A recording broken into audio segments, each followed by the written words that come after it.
జై శ్రీమన్నారాయణ. శ్రీమతే రామానుజాయ నమః. కృష్ణం వందే జగద్గురుం. వ్యాసాయ విష్ణురూపాయ వ్యాసరూపాయ విష్ణవే నమో వై బ్రహ్మనిధయే వాసిష్ఠాయ నమో నమః. భరద్వాజకులం బోధి చంద్రం శ్రీ పురుషోత్తమం వేదాంతో భయనితత్వార్థ జ్ఞానదం గురువాశ్రే. కృష్ణం వందే జగద్గురుం. శ్రీమద్భాగవతంలో తృతీయ స్కందములో అధ్యాయం 2లో మనం 29 దాకా చెప్పుకున్నామమ్మా. ఇవాళ 30. ప్రయుక్తాన్ భుజరాజేన మాయినః కామరూపిణః లీలయా వ్యనుధత్తాం స్థాన్ బాలః క్రీడనకానివ. ఏ రూపమునైనను ధరింప సమర్థుడైన గొప్ప మాయలమారులు కృష్ణుని సంహారణార్థము భోజరాజు కంసునిచే వినియోగింపబడిరి.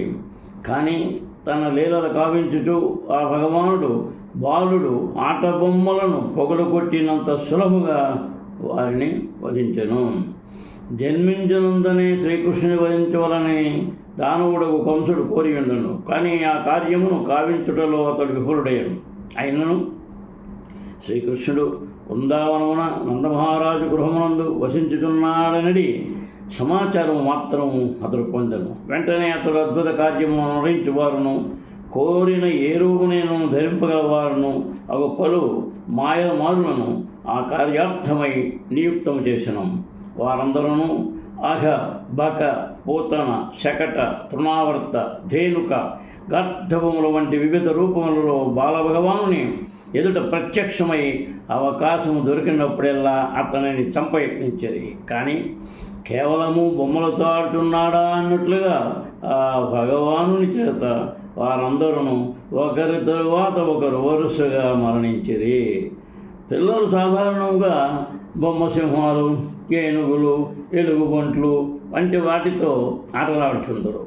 వాటిలో ఆడుతూ వారు వాటిని పగులగొట్టుచుందరు.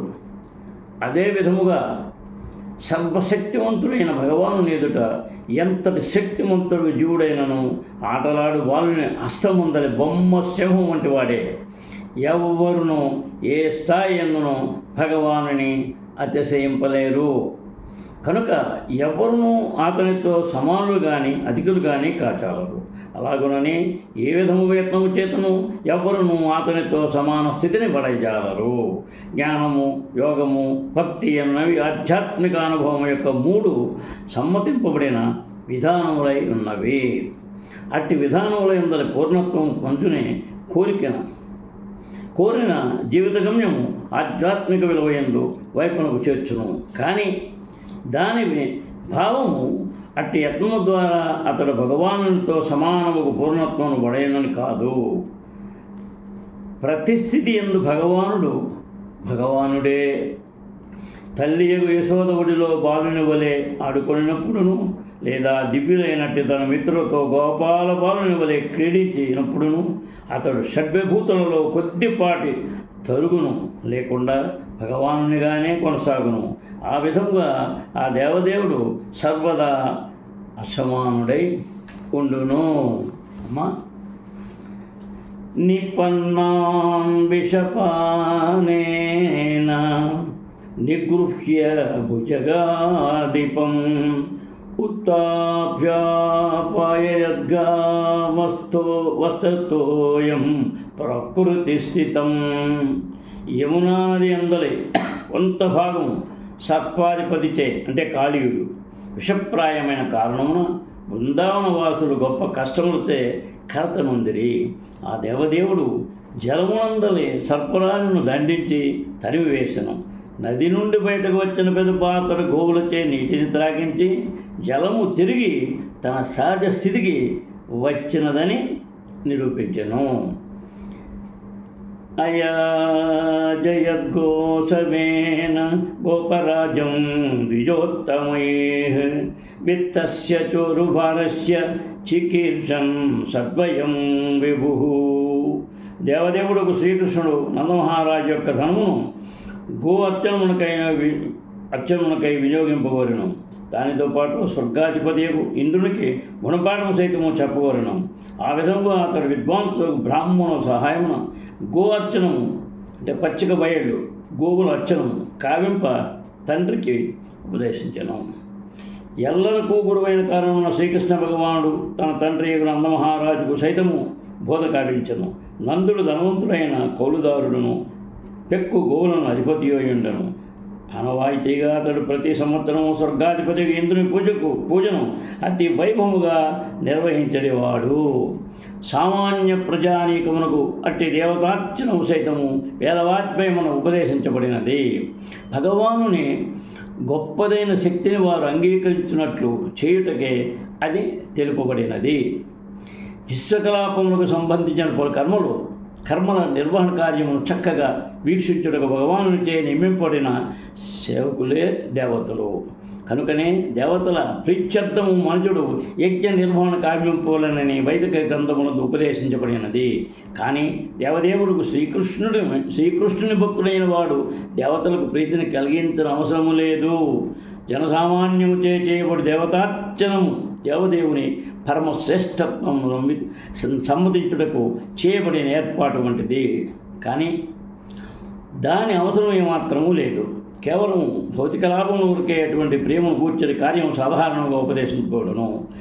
ఈ శ్రీమద్భాగవతంలోని ద్వితీయ స్కందమున ఇదివరకే మనం చర్చించినట్లుగా దేవదేవుడుకు శ్రీకృష్ణ భగవానుని పరమశ్రేష్టత్వమును అంగీకరించిన వాడు గౌణ దేవతలను అర్పింప అవసరం లేదు. అల్పజ్ఞ జీవులచే అర్పించబడి ఆరాధింపబడిన దేవతలు కొన్ని మార్లు అధికారంచే గర్వితులై భగవాను శ్రేష్టతనే మరతులు. శ్రీకృష్ణ భగవానుడు ఈ విశ్వమందు ఉపస్థితుడై ఉన్నప్పుడు ఆ విధముగా జరిగి ఉండెను. కనుకనే అతడు సర్వాధిపతియకు ఇంద్రునికి గుణపాఠము చెప్పగోరెను. అందుచేతనే శ్రీకృష్ణుని ఇంద్రైక్యమును నిలిపివేసి గోవులను మరియు గోవర్ధన పర్వతము పైనున్న పచ్చిక బయళ్లను అర్పించడం ద్వారా ధనమును సద్వినియోగపరచమని నందమహారాజుతో పలికెను. ఈ కర్మ ద్వారా శ్రీకృష్ణ భగవానుడు మానవ సంగమునకు బోధించిన ఏమనగా భగవద్గీత యందు ఉపదేశించినట్లు ప్రతి ఒక్కరూ తమ సమస్త కర్మలు మరియు వాని ఫలము ద్వారా ఆ దేవదేవునే అర్పింపవలెను. అది ఏ వాంఛిత జయం కలిగించగలదు. వైశ్యులు తమ కష్టార్జితలను దుర్వినియోగపరచుటకు బదులు గోవులకు పచ్చిక బయళ్లకు పొలము రక్షణము నొసగవలసినగా ప్రత్యేకించి ఉద్దేశింపబడినది. ఆ కార్యము భగవాను సంతృప్తి పరుపగలదు. మనుషుని విచిత్రధర్మం యొక్క పూర్ణత్వము అది తనను తన జాతికి లేదా తన దేశమునకు సంబంధించిన ధర్మము యొక్క రంగములందు అంటే ధర్మము యొక్క రంగములందు అనున్నది భగవానుడు ఎంతవరకు సంతృప్తి చెందినాడు అనేది విషయమును బట్టియే నిర్ణయింపబడును. వర్షతీంద్రే వ్రజ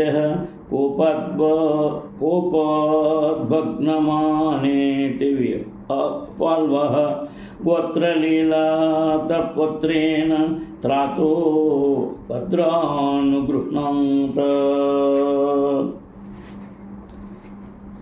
ఓ సంయోగ విదురా, అవమానితుడైన ఇంద్రుడు బృందావనంపై ఎడతగ వర్షమును కురిపించను. ఆ కారణమున ప్రజ గోభూమి వాసులు తీవ్రంగా కలవరపడిరి. కానీ దయామయుడు శ్రీకృష్ణుడు తన ఇలా చిత్రముకు గోవర్ధన పర్వతముతో వారిని గొప్ప ప్రమాదం నుండి కాపాడాను.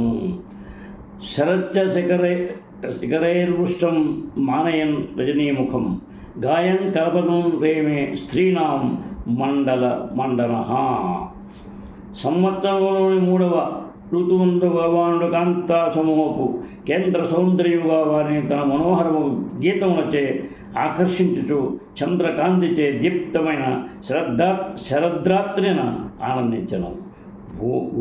భూమి యగు బృందావనమును వీరుడకు పూర్వము శ్రీకృష్ణుడు తన ప్రియురాళ్లను దివ్యులకు గోపభామలు రాసలీలందు ఆనందింపజేసను. ఆ దేవదేవుని కర్మల వర్ణనను ఉద్ధవుడు ఇచ్చట ఆపివేసినాడు. శ్రీమద్భాగవతమందరి శ్రీకృష్ణ భగవాని స్మరణము అని తృతీయ స్కందము 2వ అధ్యాయంలో భక్తి వేదాంత భాష్యము సమాప్తము. తర్వాత మనం 3వ అధ్యాయానికి వచ్చాము. 2 అయినాయి. 3వ అధ్యాయంలో అంటే తృతీయ స్కంధములో అధ్యాయం 1-2 అయింది. మూడో అధ్యాయానికి వచ్చినాం. ఇక్కడ శ్రీకృష్ణ భగవానుని బృందావనేతర లీలలు అని చెప్తున్నారు. ఉద్ధవ ఉవాచ తతః స అగత్య పురం స్వపిత్రో చికీర్షయాతుం బలదేవ సంయుతః నిపాత్య తుంగద్రిపుయూధనాథం హతం యకర్షత్స్య సుమోజసోర్వం. శ్రీ ఉద్ధవుడి ఇంట్లో కలిగాను. పిమ్మట శ్రీకృష్ణుడు బలదేవుని కూడి మధురానగరముకేగను. తమ జననీ జనకులకు సుఖమును కలిగించుటకు వారు ప్రజా విరోధుల నాయకుడకు కంసుని సింహాసనం నుండి లాగి వధించి గొప్ప బలంతో నేలపై ఈడ్చిరి. కంసుని మరణ వృత్తాంతం ఇచ్చిన క్లుప్తముగా వర్ణించబడినది. అటువంటి లీలలు విస్తారముగాను పరిపూర్ణముగాను దశోస్కంధమందు వర్ణించుకోవటకు అందుకు కారణము కేవలం 16 వాడి శ్రీకృష్ణుడు తల్లిదండ్రులకు ఉత్తమ సంతానమని నిరూపించుకున్నాడు. సోదరులిరువును శ్రీకృష్ణుడు బలరాముడు బృందావనం నుండి మధురకేకి తమ తల్లిదండ్రులకు దేవకీ వసుదేవులకు అమిత కష్టం నొసగిన మేనమామయ్య కంసుని వధించింది. కంసుడు గొప్ప దానవుడు, అంతటి గొప్ప బలమైన శత్రువు. కృష్ణ బలరాములు వధించగలని దేవకీ దేవులు వసుదేవులు ఎన్నడూ ఊహించి ఉండలేదు. సోదరులు సింహాసనంపై ఉన్న కంసునిపై దాడి చేసినప్పుడు ఇంతకాలము నంద మహారాజు గృహమునందు తాము దాచి ఉంచిన సంతానము వధించుటకు కంసుడి అవకాశం సాధించనని వారు భయపడేది. ఆ విధముగా శ్రీకృష్ణుని జనకులు పితృవాత్సల్య కారణం గొప్ప ప్రమాదం శంకించి దాదాపు మూర్ఛితులైంది. తాము నిజముగా కంసును వధించినామని వారికి నమ్మకమును కలుగజేయటకై కృష్ణ బలరాములు కంసుని మృతదేహమును నేలపై ఈడ్చి ఉత్సాహమును కలిగించిరి. అమ్మా తర్వాత సందీపనే సకృత్ప్రోక్తం బ్రహ్మాదిత్య సవిస్తరం తస్మై ప్రాదాధ్వరం పుత్రం మృతం పంచజనోదరాత్. శ్రీకృష్ణుడు తన గురువుకు సాందీపము నుండి ఒక్కమారు శ్రవణము చేసి సమస్త వేదములను వాడి వేద శాఖలతో సహా నేర్చెను. ఆ దేవదేవుడు తన గురువునకు యమలోకము నుండి అతని మృతుకుమారుని వెనుకకు తిరిగి చిత్రులైనది వరదానము కూర్చెను. ఒక్క దేవదేవుడు తప్ప వేరెవ్వరను కేవలము ఒక్కమారు గురువు నుండి శ్రవణము చేయడం ద్వారా వేదజ్ఞానం సమస్త శాఖల ఎందు నిష్ఠాతులు కాజాలరు. అలాగుననే ఆత్మ యమలోకమునకు వెళ్ళిపోయిన పిమ్మట మృతదేహమునకు ఎవరును తిరిగి ప్రాణము రప్పింపజాలరు. కానీ శ్రీకృష్ణుడు యమలోకమునకేగి మృతుడు గురుపుత్రుని కాంచి గురు దక్షిణగా అతని తండ్రి కడకు తిరిగి తెచ్చెను. భగవానుడు సహజముగా సమస్త వేదములందు నిష్ణాతుడై ఉండెను. అయినను ప్రామాణిక గురువు నుండి వేదములను నేర్చుటకు ప్రతి ఒక్కరూ అతని కడకు ఏగవలెననియు మరియు సేవ గురుదక్షిణ ద్వారా గురువును సంతృప్తిపరచవలనియు ఉపమానం ద్వారా బోధించుటకు అతడు ఆ పద్ధతిని స్వయముగా అనుసరించను. గురువు సాందీపమునికి భగవానుడు తన సేవలను అందించను. దేవదేవుని శక్తిని ఎరిగిన ముని అన్యులకు అసాధ్యముకు దానిని అతనిని అడిగాను. అది ఏమనగా మరణించిన తన పుత్రుని తిరిగి వెనుకకి తమ్మని అతడు అడిగాను. శ్రీకృష్ణుడు ఆ కోరికను పూర్ణము కావించను. అనగా తనకు సేవను కూర్చిన వారెవరైనను భగవానుడు కృతజ్ఞుడు కాబోడు. కనుకనే శ్రీకృష్ణుని ప్రేమమయ సేవ యందు సదా నిలచిండు. భక్తుల భక్తిలో ఎన్నడును నిరాశ చెందరాదు. తర్వాత సమాహుత భీష్మక కన్యయా శ్రియ సవర్ణేన బుభూషయేషాం గాంధర్వవృత్యామిషతాం స్వభాగం జహ్రే పదం మూర్ధ్ని ధరుత్స పర్ణః. భీష్ముని తనయగు రుక్మిణీదేవి యొక్క సౌందర్యము మరియు వాక్యముచే ఆకర్షితులై పలువురు రాజులను రాకుమారులు ఆమెను పరిణయమాడ సమకూడిరి. కానీ శ్రీకృష్ణ భగవానుడు ఇతర అభ్యర్థులను అతిక్రమించి గరుడు అమృతమును గురిపోయినట్లు స్వభాగముగా ఆమెను హరించెను. భీష్ముని తనయగు రుక్మిణీదేవి నిజమునకు స్వయము లక్ష్మీదేవి అంతగా ఆకర్షణీయురాలయుండెను. రంగు మరియు రూపమునందు ఆమె బంగారమంత విలువైనది ఒకటే అందులో కారణము. లక్ష్మీదేవి దేవదేవుని సొత్తు కనుక రుక్మిణీదేవి వాస్తవమునకు శ్రీకృష్ణుని కొరకే ఉద్దేశింపబడినది. కానీ రుక్మిణీదేవి జ్యేష్ఠ సోదరుడు రుక్మిచే శిశుపాలుడు ఆమెకు వరుణుగా ఎంచుకొనబడెను. కానీ భీష్ముడు మాత్రము తన తనయను శ్రీకృష్ణునికి ఇచ్చి వివాహం చేయవలనియే వాంఛించెను. శిశుపాలుని బంధము నుండి తనను కొనుకోమని రుక్మిణీదేవి శ్రీకృష్ణుడి కబురు పెట్టి ఆహ్వానించను. పెళ్లి కొడుకు శిశుపాలుడు రుక్మిణిని వివాహమాడవలనటి కోరికతో తన పరివారమును కూడా కూడి అచ్చడికి వదిలించినప్పుడు శ్రీకృష్ణుడు రంగము నుండి ఆమెను అకస్మాత్తుగా హరించెను. దానవుల హస్తముల నుండి గరుడు అమృతము నరించినట్లు ఆ దేవదేవుడు అచ్చటగల రాకుమారులందరి శరములపై పాదముంచి రుక్మిణీదేవిని హరించుకుపోయాను. ఈ దశమస్కందమునందు ఈ సంఘటన స్పష్టముగా వివరింపబడగలదు. తర్వాత కకుద్భినో విద్ధనచోదమిత్వా స్వయంవరే నాగ్నజితీమువాహ తద్భగ్నమానానపి గృజతో జ్ఞాన్ జగ్నే క్షతః శస్త్రభృతః సశస్త్రైః. ముక్కుత్రాడు వేయినటువంటి 7 వృషభములను లోబర్చుకుంట ద్వారా భగవానుడు నాగ్నజితిని స్వయంవరమున పొందెను. భగవానుడే విజేత అయినప్పటికీ ప్రత్యర్థులు రామకుమారుని చేపట్టగోరిరి. ఆ విధముగా అతడు యుద్ధము చేయగలిగాను. సర్వాయుధ సమన్వితుడై శ్రీకృష్ణుడు వారిని అందరినీ సంవరించనే కానీ లేదా గాయపరచను. సంవరించనే కానీ లేదా గాయపరచను. తాను మాత్రము గాయపడలేదు. అది తర్వాత ప్రియం ప్రభుర్గామ్య ఇవ ప్రియాయ విధిసురార్బచ్యుతరుం యథత్తే ప్రజ్ఞాద్రవంతం సగణోరుషాంతః క్రీడామృగో నూనమయం వధూనాం. సాధారణ భర్త మనరించినట్టుగా శ్రీకృష్ణ భగవానుడు తమ ప్రియతమ భార్యకు మధుమును కలిగించుటకు స్వర్గము నుండి పారిజాత వృక్షము తెచ్చను. కానీ స్వర్గాధిపతి ఇంద్రుడు భార్యలచే ప్రేరేపితుడై భార్యాభీతుడైనందున ఆ దేవదేవునితో పోరునకు వేగముగా పరుగుదీశాను. దేవమాతయకు అతిథికి కర్ణకుండలను నొసుగుటకు శ్రీకృష్ణ భగవానుడు ఒక మారు స్వర్గలోకమునకేగను. సత్యభామ సైతము అతని వెంట జనను. కేవలం స్వర్గలోకమందే పెరిగినటువంటి ఒక విశేషముకు వృక్షము పారిజాత వృక్షము గాంచి సత్యభామ దానిని పొందగోరెను. సాధారణ భర్త మాదిరి భగవానుడు భార్యకు ముదమును కలిగించగోరి ఆ వృక్షమును అచ్చడి నుండి గ్రహించెను.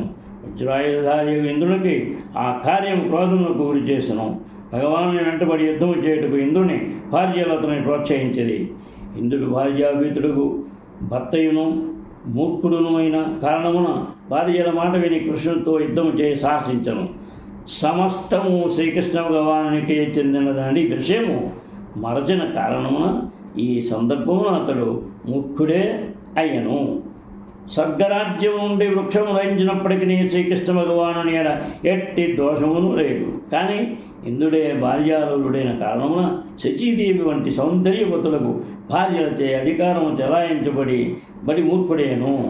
భార్యలకు లోబడి ఉండేది వారు సాధారణముగా మూర్ఖులై ఉండనట్టుగా అతడు మూర్ఖుడిగా మారెను. శ్రీకృష్ణుడు భార్యా విధేయుడనియు సత్యభామా సంకల్పమునని అతడు స్వర్గరాజ్యపు సొత్తు నరించుననియు ఇంద్రుడు తలచెను. తత్కారణమున శ్రీకృష్ణుడు తప్పక శిక్షింపబడాలని అతడు భావించును. భగవానుడు సమస్తమునకు యజమాని అనియు అతడెన్నడను భార్యా విధేయుడు కాడినియు ఇంద్రుడు మరచెను. దేవదేవుడికి శ్రీకృష్ణ భగవానుడు సర్వస్వతంత్రుడు. కేవలము తన సంకల్పమునని అతడు సత్యభామ వంటి అందరూ వేలాది భార్యలను కలిగి ఉండగలడు. అనగా సత్యభామ సౌందర్యవతి భార్య అయిన కారణము ఆమె శ్రీకృష్ణుడు అనుక్తైన నాడని కాదు. ఆమె భక్తియుత సేవనే భగవానుడు మిగుల మొదమందెను. ఆ విధముగా తన భక్తురాలి యొక్క అనన్య భక్తికి అతడు ప్రతిఫలమును పొసగెను. జయ శ్రీమన్నారాయణ. శ్రీమతే రామానుజాయ నమః. కృష్ణం వందే జగద్గురుం. శ్రీకాంతాయ కళ్యాణ నిధయే నిదర్తినాం శ్రీ వెంకటనివాసాయ శ్రీనివాసాయ మంగళం. సర్వే జనా సుఖినో భవంతు. కృష్ణం వందే జగద్గురుం.